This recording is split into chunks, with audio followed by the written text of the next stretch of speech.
afternoon, and as you guys seen, we just washed up my mega cab and got this big truck into the shop. Now, if you guys are new to the channel, you guys might not have seen this truck, but if you guys are returning to the channel, you guys know I have had this truck for about the past 2 years.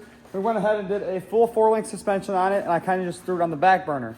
Now that we have a little bit of extra time, I figured we pull it back into the shop and finish it up, because I know I have said that like 10 times, but the more I look at this truck, the more I think I don't want a big monster truck. So now I'm gonna sit here, weigh my options if I'm keeping it at this height or if I'm going to lower it down, because it is a fully loaded Laramie Longhorn 2014 Ram 3500. Has a 6.7 in it, has a 68 inside of it. As you guys know, 68s are garbage. So maybe one day we'll get a G56 swap. But I'm sitting here right now weighing my options if I'm going to put this truck back up on stands, take all of this suspension off, and do a lower setup, because this thing is literally a monster truck. It's on stock wheels right now, and I can barely touch the mirror. Now, originally, I got the truck from my buddy T. King Cummins down in Florida. He now has a single cab, 4th gen, that he converted to a 5th gen front end style truck. 6-speed dually with a full 5th gen interior inside of it. That truck turned out sick. And I have this one, so he basically got rid of this one, and with the money that he got from this truck, he went out and bought a single cab in the same exact truck this is. And I went ahead, took all of these stock suspension off. It was on an 8-inch lift with, I believe, 26s and 35s on it. It is now on a 38-inch lift with 16s and 30s on it. We already went ahead and did 450 axles all the way around it. It has crossover steering, big, giant, beefy sway bars. The sway bar is literally the size of myself. 14-inch travel coilovers in the front, full 4-link arms, triangulation inside the rear, a brand new 5-inch drive shaft on it. We have 14s in the rear. And I'm just thinking to myself, you know, I want more trucks that are usable. And right now I don't really have any usable trucks besides my white mega cab and my 3rd gen. And, you know, we have a fully loaded original dually that we could just lower down, do on like a 26 and a 38, make it a little bit bigger than my white truck I have now. But I'm just trying to weigh my options. I could also take the lift kit off of my gray mega cab, my 6-speed truck, throw that onto here, and then build a whole entire new SEMA quality lift kit for that truck. Do 30s and 44s on that truck. But I don't know, I'm just so stuck on what to do with this build. It's like I'm losing sleep over it. I really don't know what to do with it. I do have a 5th gen front end for this truck too. That is up top right there that we might put on it eventually. But I'm just going back and forth with myself on what I should do, because right now the height it's at, I don't know if I like it. It's literally gonna be a monster truck. It would probably skate a 58, and I might have built this truck too big. So while I try to decide on what to do with this, I have a couple of things I need to get done today for the F450. As you guys know, I'm building this truck for a customer for SEMA. It has a full 10-inch Elevate kit on it. The lift kit is literally amazing, perfect, all red and white suspension. The truck is going to be getting wrapped, full color match, 2020 style front end on it. We already have a cowl hood for it as well, new headlights, new grille. All the bumper stuff is at the paint shop right now, getting all custom painted to color match to the truck. As you guys know, I love to run TIS in all of my builds. I just got a package to the house that involves getting rid of the stock wheels and tires and then putting on a massive wheel and tire that involves that 42 and a 30-inch wheel. So while I'm trying to decide on what to do with this mega cab, I'm going to go to the house. I got to pick up the wheels, get the 30s powder coated, get the tires mounted onto them, and figure out what to do with this truck, because it's like, yeah, really bothering me. I don't know what to do with it. I could lift it higher, I could lower it, I could leave it alone. I'm thinking about lowering it. So let's get to the house, get these wheels and tires loaded up, and get the powder coat, and try to decide what to do with this thing. Just got down to the house, and I have the 30s in front of my face, and they're literally insane. This wheel is so massive. Like, the video does not do just how big these wheels are. So it's 30 by 16 front. If you look on the back side of this, you have a direct bolt on to the Ford hub, and you do like a fake 10 lug simulator on the front. And then in the rear, you have to order an adapter to go from the Ford 10 lug to like a semi 10 lug, put big billet spikes on there. But these wheels have to go to powder coat, and now we got to figure out a way to get them in the truck, because 630s are a lot bigger than 624s or 626s. Like, I don't know how we're going to load these things up, but either way, they got to go to powder coat. So I think we're going to do the whole wheel one color, and then do accent colors on the TIS logos on the edge of the wheel and on the center cap.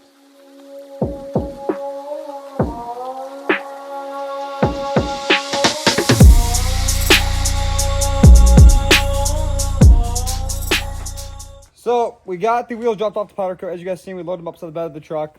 Since we got the wheels on, I kind of got a new bed cover for the truck for the time being, and a valve cover that I'm working on sanding down and getting powder coated. When I bought this truck, I got these KG1s with it. Now the KG1s are disgustingly dirty.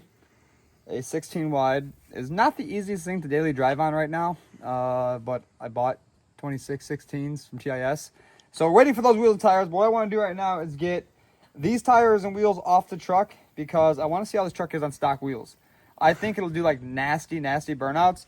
I'm pretty sure if we come on the side of the garage, we're at the house by the way, because I don't know why, because I have stock wheels here that I want to just get out of my yard. So we have 265, we have 16s. 16s won't fit on that truck. We also have 285 70R 17s. So there's a slight chance these will fit onto the mega cab. I think they will. They should. Then we have Jaden's TIS right here. This is a brand new 26. Want to explain what happened to that, Jaden? Just explain to the fans why your wheel is no longer on your truck. Oh, because you ran off the side of the road. Hit a pothole. Hit a pothole, knocked your whole damn radiator loose. We gotta get the truck jacked up, find a lug nut socket for this truck because there's literally sockets everywhere, and I'd assume it's in the bed of this truck. So the shitty part is that truck has spline lug nuts on it. Now spline lug nuts, they're not the best, but right now they are working. So if I remember correctly, before we went on our maiden voyage, I took a lug nut socket and threw it in my bed. There we go. So we got a lug nut socket. Now we need the jack, which the jack's already into the truck. Jack up this truck, take these wheels off, and bolt stocks onto it. And hopefully it does nasty burnouts. It'll actually turn now. Like I'll have full turning radius. And then we have the truck realigned because for some reason, the alignment isn't aligning. It makes no sense. I just had it aligned last week. I don't know if it's because I jumped it off 15 sets of railroad tracks since then. Steering wheel's a little sideways now. But now watch, we're gonna put stocks on it and the steering wheel's gonna be straight. I'll be so pissed. Where's the impact? Back seat. Back seat. Oh, here we go. Let's just throw the impact on my nice Longhorn interior, Jaden. That's very logical. That door is squeaky as hell. So, well, actually, we have a lot of 8x6.5 wheels in the driveway. Do we just make it a dually and say, whatever? Let's put the thing on stock wheels because I know it's gonna lay a heater. It lays a burnout right now, and I want to see how it does it on stocks. Oh my god, this wheel is so dirty. It just dusted my impact.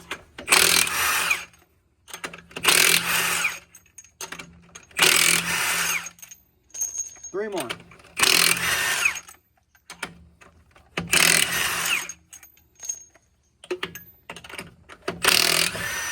If you guys want KG1s, buy them. It's a 1650. The tire is wide as hell, literally. It's like a steamroller rolling down the road. Where should we put these for the time being? Inside the garage? Yeah. Throw them outside in the old wheel pile? Throw them by the road. Put them outside by the garbage? Yeah. Garbage day is tomorrow. We could have them picked up. I pray that this thing does nasty burnouts. Like, I know it's going to do them. I just don't know how it's going to sound. I couldn't tell you last time I had a set of stock wheels on my truck.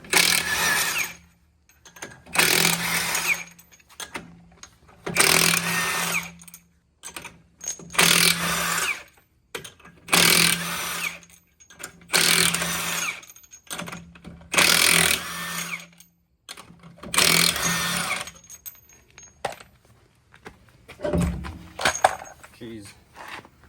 Okay. Put the old seam rollers. Oh wait, we really got to get these wheels cleaned up and polished. So in my head, since we're doing burnouts, we should probably put the shittiest two tires on the back, which would be these two. Do we have center caps? Oh wait, I don't have lug nuts. The spice will work. Put the spikes on them? Yeah. Imagine we put the G56 on, or the gray truck on stock wheels. This truck would honestly be a piss missile with stock wheels on it, literally. Like it's, for how big this truck is and having a 40 on it, this thing moves out the way. But hey, now that I put these on it, this truck should probably fit inside the garage at the house. Third gen fits. I just gonna cut the headache rack down 4 inches just to fit in the garage.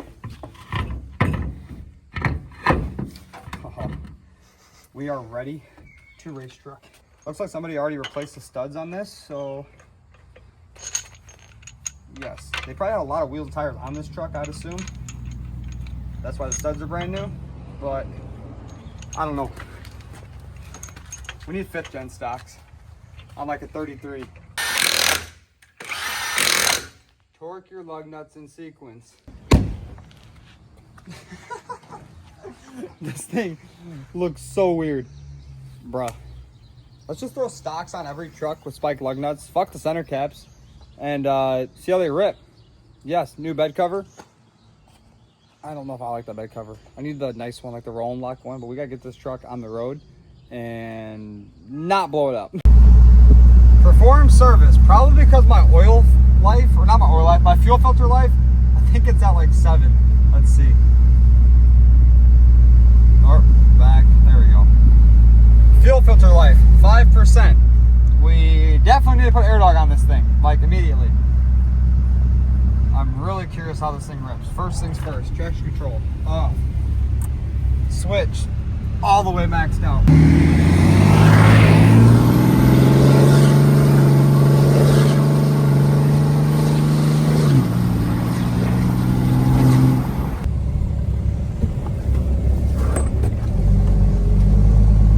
Park there. As we just paint matched the whole front end of this truck, we ran it clean into the woods. Will that thing spin them? You know how to drive that thing? Will that thing do a burnout? Oh, it'll spin them. Let's see.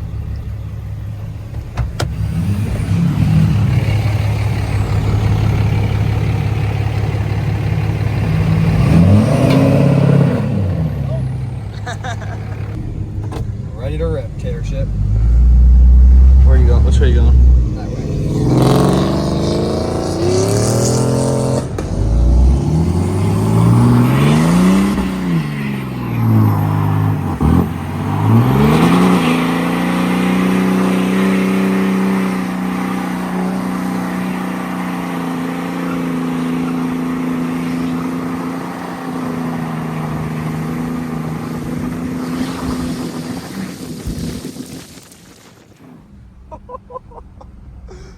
Holy shit.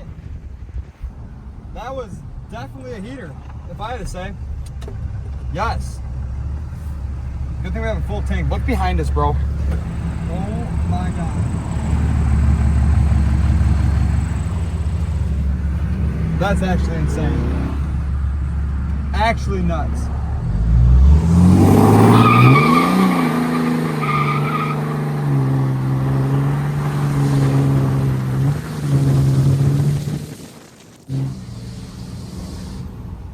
I will forever run stock wheels on all of my builds.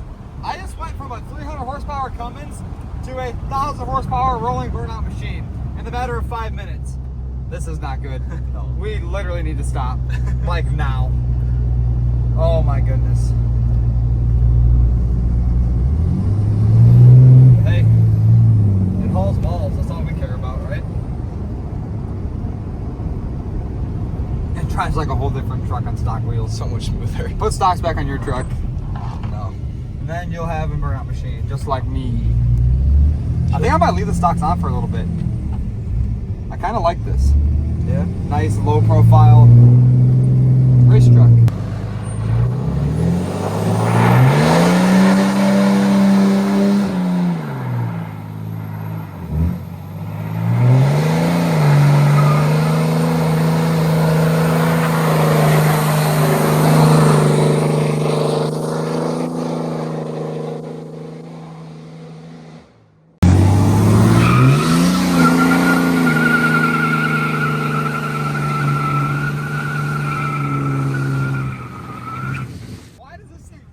So much. We gotta take this thing home. Yeah. Before we get in trouble with it.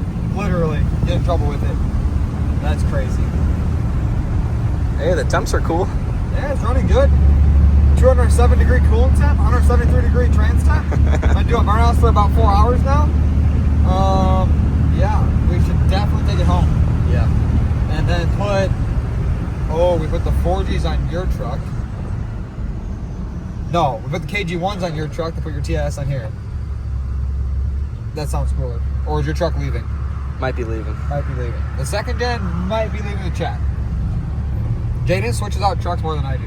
It is so hard to not hit the gas pedal. Look at this one.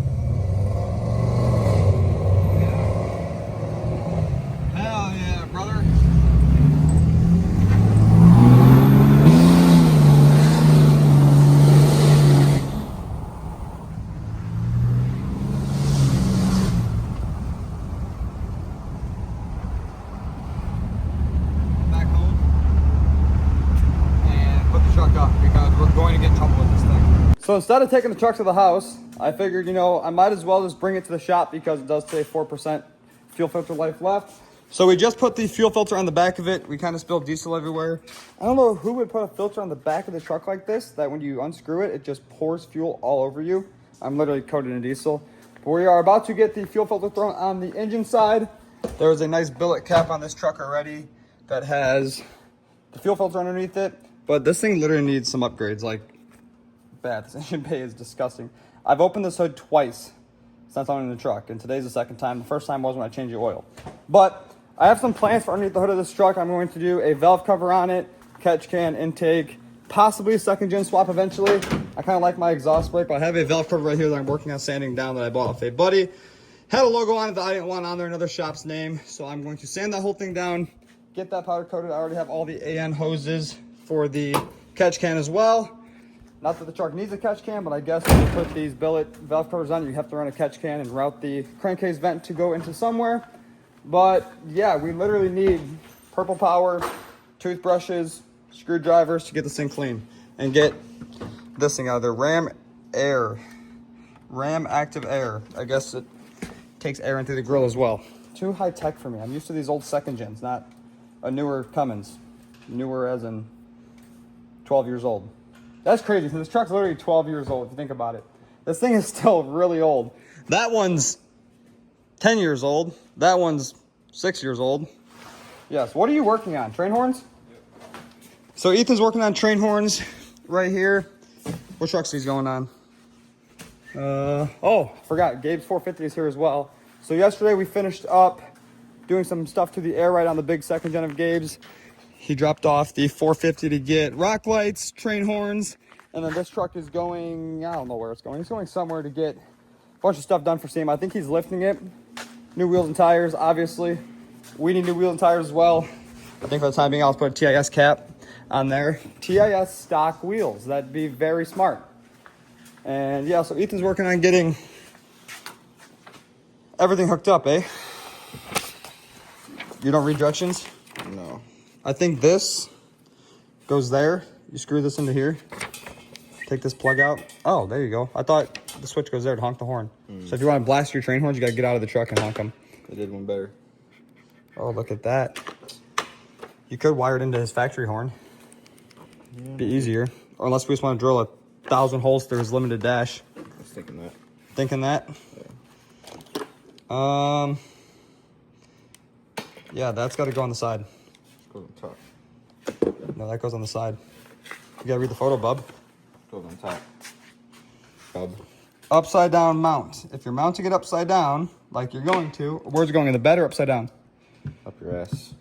Okay. Well, figure out where you're mounting it first. I would say the bed wouldn't be bad.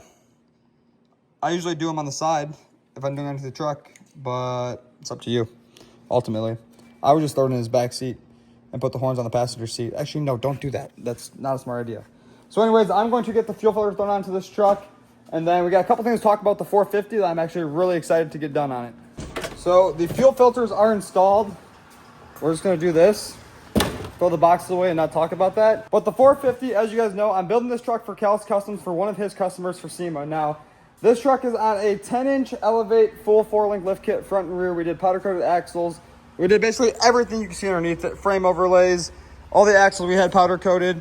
We did new ball joints, rebuilt the axle completely. We didn't have to rebuild the axles because it is a brand new truck, but when you take the stuff apart to do for powder coat, the right way to do it is pull all the old ball joints out, pull all the bushings out of the axles, all the seals, and basically start from scratch, reset up the gears, get new crush sleeves, the whole nine, yada yada. So the truck right now is in like its final form. We still have to get the mirrors and the hood put on it. We have a cowl hood for it, color match mirrors, color match Alpha Rexes, a bunch of goodies for this truck. But we will be taking this truck to get aligned, get the wheels and tires mounted on them as soon as those are done at powder coat. And then my good buddy Iggy from Raptors North is coming down from Canada actually to wrap this truck in a crazy color combo. And just so you guys know, it's going a camo color.